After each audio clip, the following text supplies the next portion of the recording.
Take control of the numbers and supercharge your small business with Xero. That's Xero. With our easy-to-use accounting software with automation and reporting features, you'll spend less time on manual tasks and more time understanding how your business is doing. 87% of surveyed U.S. customers agree Xero helps improve financial visibility. Search Xero with an X or visit Xero.com/ACAST to start your 30-day free trial. Conditions apply. Hey, Ryan Reynolds here from Mint Mobile. One of the perks about having 4 kids that you know about is actually getting a direct line to the big man up north. Mm-hmm. And this year, he wants you to know the best gift that you can give someone is the gift of Mint Mobile's unlimited wireless for $15 a month. Now, you don't even need to wrap it. Give it a try at mintmobile.com/switch. Upfront payment of $45 for 3-month plan equivalent to $15 per month required. New customer offer for first 3 months only. Speed slow after 35 gigabytes if network's busy. Taxes and fees extra. See mintmobile.com.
Hi there, and welcome again to the Explaining History podcast. And yesterday I delved into a book that I hadn't looked at in many years. One that I had managed to kind of win almost from an academic publisher. I've gone out its various sister companions, and at the time I was looking at 19th century Russian history, and so there is a great book created by Jonathan Frankel, Crisis, Revolution, and Russian Jews, and it's a set of 11 essays on the various interactions that Russian Jews had with the Russian state, society, and the various revolutionary movements through the kind of the long revolutionary period from the emancipation onwards.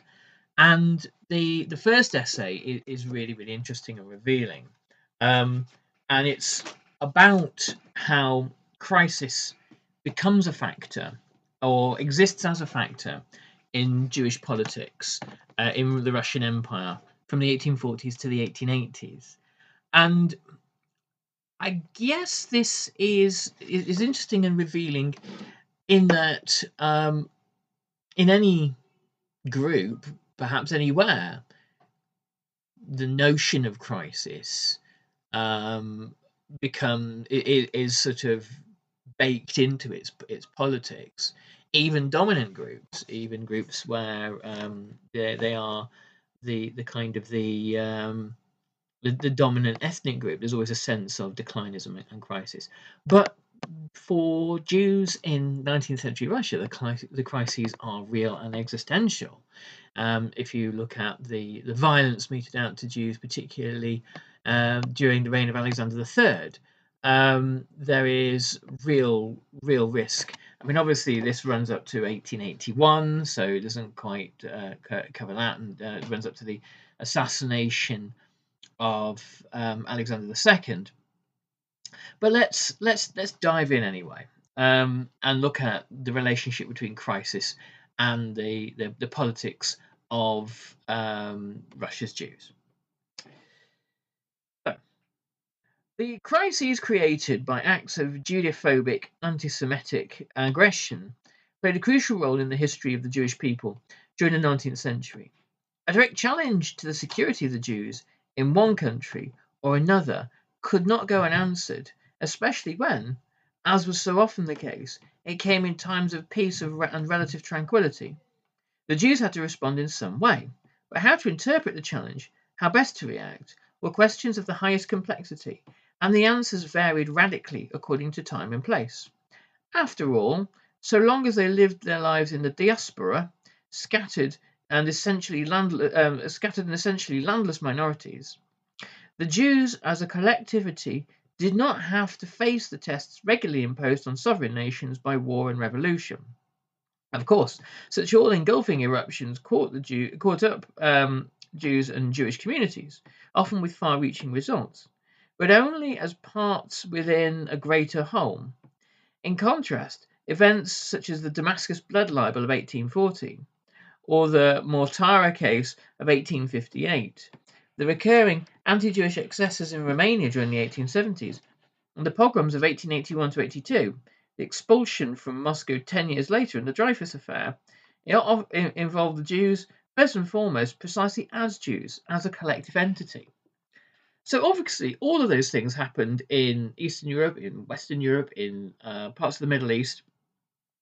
And the highly educated, highly literate, and highly well informed, because of mass printing and other means of communications, the highly kind of connected Jewish community in Russia was very, very aware of it.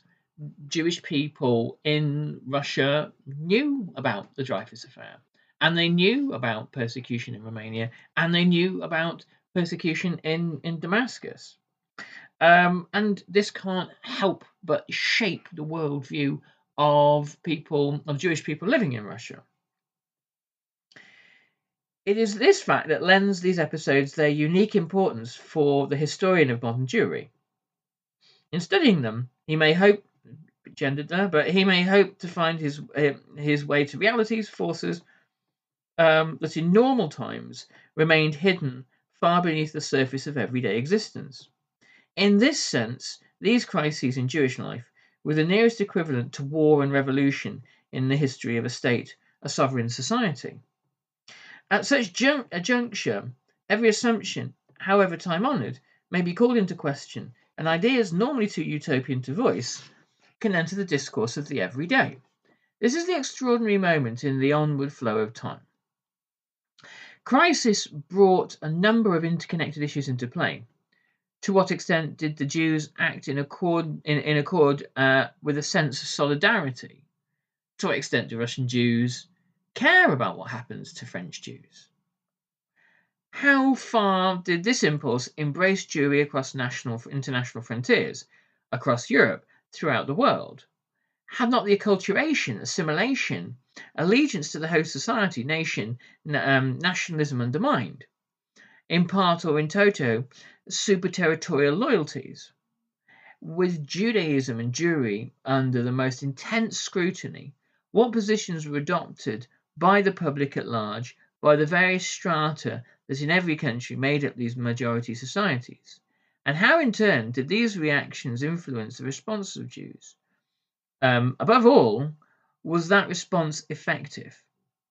And did it bring with it any lasting change in attitudes and institutions?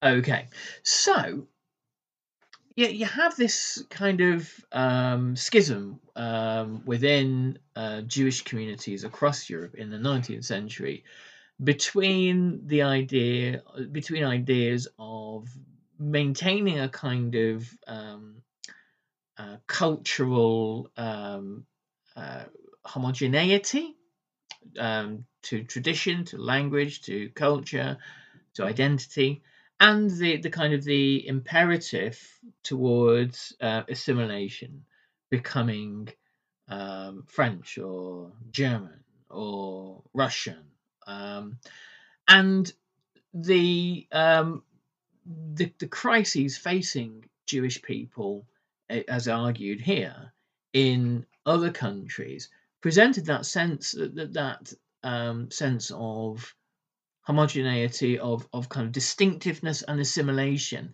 It presented that with stressors. To what extent can the assimilated German or Russian Jew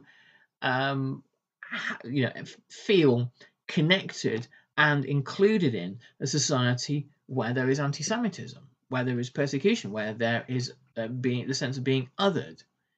And there was a thing that Primo Levi said in If This Is a Man, I believe. It could have been one of his other words, but I think it's in If This Is a Man. And he said that he was an Italian before Auschwitz, but afterwards he could only ever be a Jew, and that was what the Nazis had kind of done to him. They had made it so their murderous persecution that had killed so many other of the prisoners, and the dehumanization had made him forever a stranger in the country of his birth. And this was coming from somebody who was a highly assimilated Italian Jew, and from a country where, prior to sort of 1938, there's not really much of there's anti-Semitism there for sure, but there's not really much of a kind of a state-led initiative against the Jews. And so persecution places this unique burden on and stress on the idea of becoming assimilated, becoming part of this kind of wider national society. And it presents not just Russian Jews, but Jews in every European country with the sense of, well, where do we belong here? Are we welcome here? Can we survive here? Years ago, when I was working for the Holocaust Education Trust, part of the kind of the education, part of the pedagogy that we did in Krakow, was to look at pre-war Jewish life and the kind of the intellectual debates that were happening within Polish Jewish life. And there were Polish Jewish Zionists who said, "This is it. This is Zion. This is the good place. The Poles, they will tolerate us here, and it will be okay." Obviously the various other kind of voices within the Zionist movement said other things, but there were certainly Zionists who said, we can put down roots in European countries and we can call this a form of Zion. This is a place where there is prosperity. There's a very rich, vibrant Jewish community here where, people can own property and land and all sorts of other things. And yeah, sure, there is some discrimination, but honestly, this is actually pretty good. So the kind of the politics of diaspora are really complex, really rich as well, and the kind of the intellectual movements within it are really complex. So, to read on. Of all such episodes in the 19th century, by far the most significant was surely that involving the pogroms and the reaction to them in the years 1881 to 82. There are strong grounds for seeing here a decisive turning point. From then on can be dated the gradual but unbroken emergence of new movements in that constant rivalry and interaction. Would transform the structure and content of Jewish politics. Jewish, Yiddish-speaking socialism, and populism, proto-Zionism, Hibat Zion, and territorialism. On one side of the divide, according to the historiographical perception, was the era in which the Jews of Europe expected emancipation and worked for integration into the host societies, while on the other, stretched the area in which the goal was increasingly proclaimed to be auto-emancipation, collective liberation, national self-determination. Given that this thesis, however schematic and one-dimensional, is essentially correct, and there seems to be no adequate reason to doubt that it is, there still remain a number of related fundamental questions facing the historian. In particular, it has to be asked in what relationship Jewish nationalism and socialism, increasingly important after 1881 to 82, stood to the politics that had previously predominated, to that emancipationist system on the one hand, and to the traditionalist on the other. There are other, of course, highly complex and emotive issues here. Indeed, to take just one important example, a reader turning for enlightenment on this subject to such a locus classicus as the essays by the late Ben Zion Diner will find it difficult, although perhaps not impossible, to reconcile the various strands of thought to be found there. Diner saw the primary theme in modern Jewish history as the constant struggle within the collective organism between the integrative and the disintegrative, centripetal and centrifugal forces. Very much in the manner of Perez Smolenskin and Ahad Haham, he described westernization in Jewish life, the Berlin Haskalah, as the process of integration into host societies during the 19th century in terms of self-denigration and indeed self-destruction. And I think this is something that all diaspora societies face. We become part of the host society? Do we? And if we do, how much of that do we take on board? And how much do we remain distinct? How much do we assimilate? How much do we hold on to who we are? And there are no easy answers. In the context of this struggle, Diner discerned a number of disparate forces that nonetheless supplied Jewry with the vitality to survive. Most notably, he traced a new determination to resettle the Holy Land back to the late 17th century and saw there the beginnings of an unbroken process that would culminate eventually in Chibat Zion and the Herzlian Zion, obviously Theodor Herzl. He dated the start of the modern period in Jewish history not from Baruch Spinoza or Haskalah or the French Revolution, but from about 1700, particularly from the Aliyah in that year of Yehuda Hasid and his followers. Diner discovered the modernity in this group of ultra-observant and to all appearances highly traditional Jews in their readiness to undertake the large-scale move to the Holy Land even before the coming of the Messiah. In sum, he stressed the high degree of continuity that in his view fused the nationalism of the post-1881 to 82 period with the rabbinic, self-enclosed but nonetheless, as he saw it, modern world of piety. Take control of the numbers and supercharge your small business with Xero. That's Xero. With our easy-to-use accounting software with automation and reporting features, you'll spend less time on manual tasks and more time understanding how your business is doing.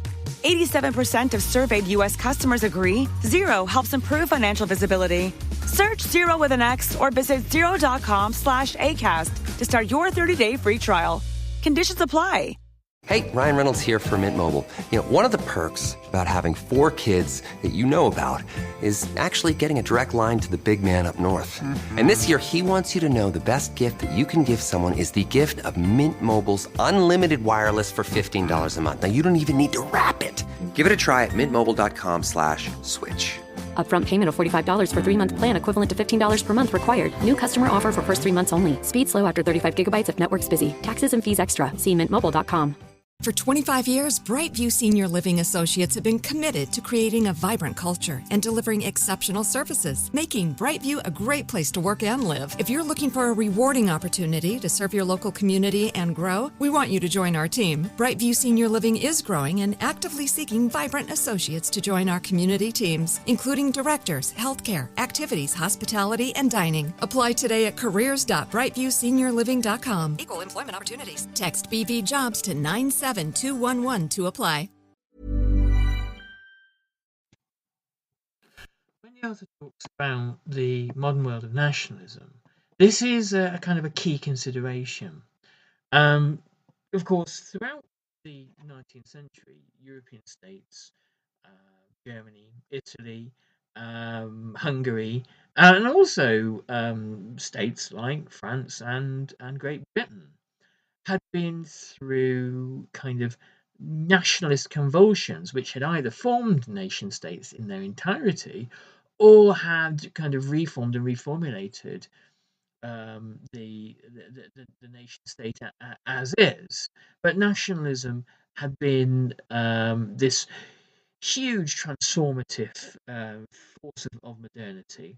If you read Benedict Anderson's Imagined Communities, he basically posits that nationalism and capitalism are these kind of two almost intertwined energies that form the modern nation state. And so it's hardly surprising that Europe's Jews, whilst kind of surrounded by these nationalist discourses in Russia or France or Poland or anywhere else, were going to develop nationalist ideas and aspirations of their own. And it is again hardly surprising that nationalism, which almost invariably expressed itself as ethnic, xenophobic, hostile, and monocultural, led to the othering of Jews. I mean, there's this rising anti-Semitism throughout the 19th century, and reminded many European Jews that try as you might, you're not going to be welcomed into wholeheartedly into this national community. That said, on almost every side in the First World War, there are loyal Jewish soldiers. There are German Jewish soldiers and Hungarian, Croat. There are French and Belgium and British, whose allegiance to the nation state is enough to see them going over the top and fighting alongside everybody else. So that we have to kind of bear that in mind as well. So the author refers back to the historian Ben Zion Dina, and he says, "Round out the picture, Dina could simply have emphasized those facts that illustrated the ever-growing inroads made by assimilation and disintegration into Western Jewry, but he was far too sensitive a historian to do that. And he duly noted that Jewish solidarity that manifested itself in such affairs as the Damascus case, the proliferation of a new and extensive Jewish press, and the establishment of such organizations as the Alliance Israelite Universelle.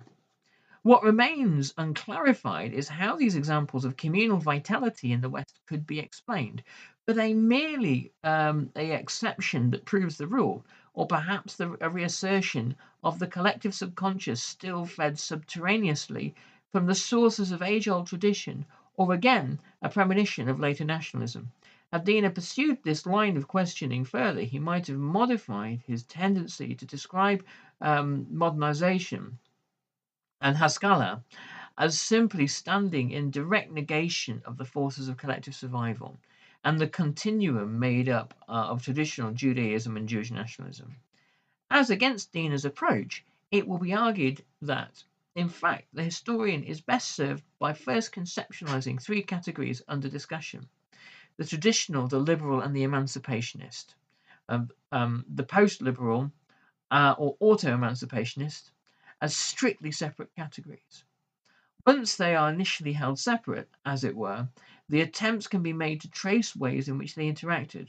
Rather than Diener's dichotomous analysis, the basic framework then becomes triadic, and the primordial process, rather than linear, becomes dialectic, with a thesis, traditional, an antithesis, emancipationism, and synthesis, auto-emancipationism.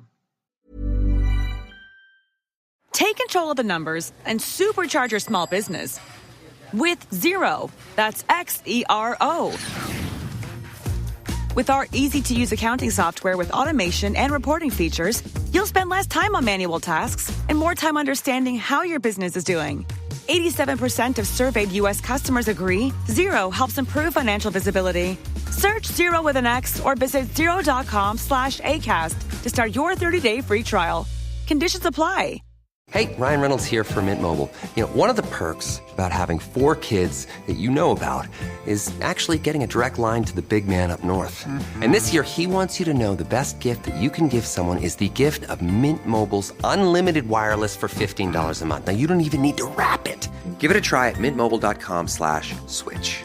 Upfront payment of $45 for 3-month plan equivalent to $15 per month required. New customer offer for first 3 months only. Speed slow after 35 gigabytes if network's busy. Taxes and fees extra. See mintmobile.com. But that can only be a beginning. To go a step further with Hegelian terminology, sorry about the jargon-dense bit of this, but there you go. One stage is not only negated by the next stage, but is also subsumed within it. A discontinuity, however, can still encompass a high degree of continuity. Moreover, beyond this, it has been remembered that the Jewish people during the 19th century increasingly took on the forms of voluntary association as the communities lost much of their autonomous state-backed power. Emergent movements, however, popular or confident, did not have the means to crush or eliminate pre-existing institutions and ways of thought. The old continued to exist side by side with the new. Internal revolution within the Jewish collectivity involved no bloodshed, no expropriation, not even in most cases any clear transfer of power, but rather the proliferation of rival powers, centres, movements, and ideologies. Such revolution is indeed very much more historiographical construct than a clearly defined historical event. Now, that's a very fancy way of saying ideas like Zionism or assimilationism didn't overthrow one another, but coexisted alongside one another. Because there is no state to capture. There is simply a diaspora, and within that diaspora there are schools of thought, different groupings, and different ideas, different aspirations, and different beliefs. In this time, I think one of the things that's really, really important to observe here is that what eventually happens when the Balfour Declaration occurs and the mandate of Palestine is established, and then later on Jewish immigration into Palestine becomes, it increases significantly. Then then we throughout the 1930s, 1940s, and it ends with the establishment of the State of Israel. One tradition, the revisionist tradition within Zionism, which is a fascistic branch of Zionist thought, predominates. But to write off all of the aspirations of Europe's 19th century Jews as being simply part of this is really, really inaccurate. It's really, really wrong. And there's still, a huge variety on range of debate and philosophical perspectives within the European and the American diaspora to date. So this is just a way of giving a snapshot of the intellectual life and the philosophical life of Europe's Jews and its basis within kind of crisis and persecution in the late 19th century.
Stuck in a dinner rut? Let Cook Unity handle dinner with chef-crafted meals delivered right to your door. Cook Unity makes it easy with new menu drops, weekly recommendations, and a growing community of award-winning chefs. Plus over 400 flavorful meals for every palate.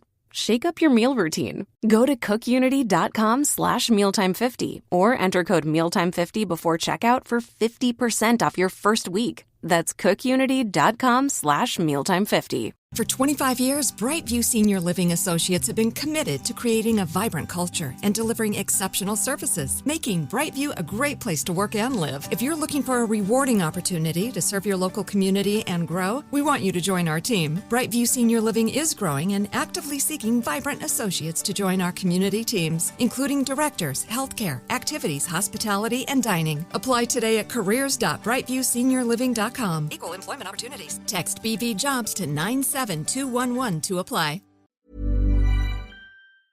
Thank you for listening to this episode of Explaining History. This podcast is an independent production, and it's listener support that keeps these conversations going week after week. If you find value in the show and want to help cover the costs of research and production, please consider making a contribution. You can join our community on Patreon or make a one-off donation. Just follow the links in the show notes for this episode. Every bit of support is truly appreciated.